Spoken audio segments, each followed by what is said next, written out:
Star swimmer is someone who goes flying, and when someone needs to be rescued, we jump out and pull them out of the water.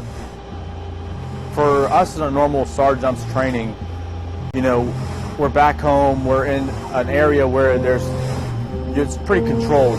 There's no one going to be going in and out of it, you know, it's not the open ocean. So these junior guys to get open ocean training is really good. It's something they won't get back home at all. When the helo door opens and we're looking into the water ready to make that leap, what we feel is excitement. Excitement because here's a training that are finally being utilized. Once you hit the water, you're feeling an adrenaline rush because you want to try to go as fast and as smooth as you can in order to save this person's life.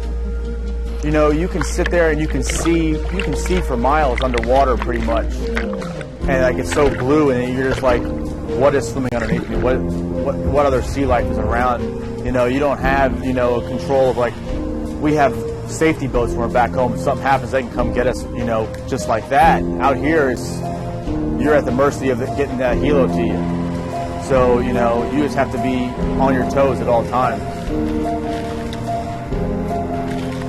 Every now and then, depending on the situation, we'll have to lower a swimmer via the hoist, and that could be due to any number of reasons, whether it's an extremely high sea state or if there's any debris in the water, which would be unsafe for us to deploy our swimmers the normal way. If I was put in the survivor's position and I saw the helicopter overhead coming to get me, I would have a feeling of extreme relief, knowing that the United States Navy is coming to pick me up, because these guys are the experts at what they do.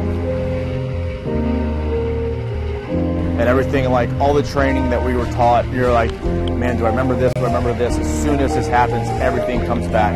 It's a rush of knowledge that just comes back into your head, and you're like, all right, I know exactly what to do. I know how to get this guy out safely. I'm not, going to mess this up. Your training kind of kicks in, and you just get this guy onto the aircraft. That way we can transport him to the closest medical treatment facility.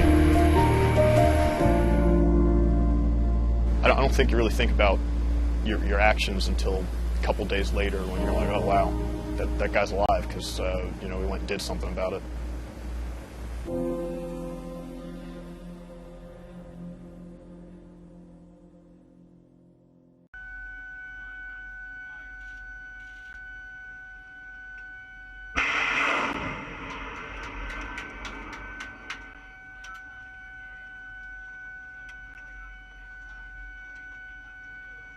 The Office of Naval Research demonstrated new training technology at the Fleet Integrated Synthetic Training Testing Facility, or FISTFACT, on Ford Island, Hawaii. FISTFACT develops, tests, and demonstrates simulated training technology blending live action exercises with virtual assets and adversaries. During the demonstration, sailors on a virtual ship were pitted against several fast attack craft in waters with merchant traffic. They quickly determined the boats were hostile and engaged them with machine gun fire from the ship and a virtual helicopter. Glenn White, the Office of Naval Research's Integration and Transition Manager for the project, said FISTFACT is a valuable tool for two main reasons: savings and security. The ability to recreate so many combat scenarios is useful in training for any challenge a ship might face worldwide, from vessel maintenance or landing a fighter jet to navigating hostile waters. For more news from the Office of Naval Research, visit Navy.mil.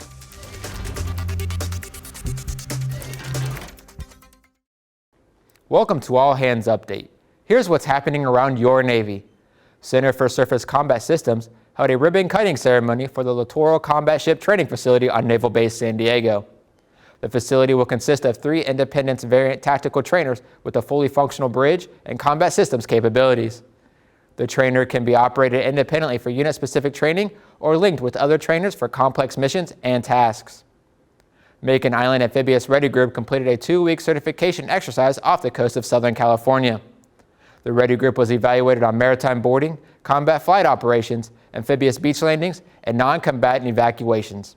The scenarios offer situations encountered on deployment and test their abilities to operate in an unpredictable environment. You can read more about what's happening around your Navy at Navy.mil.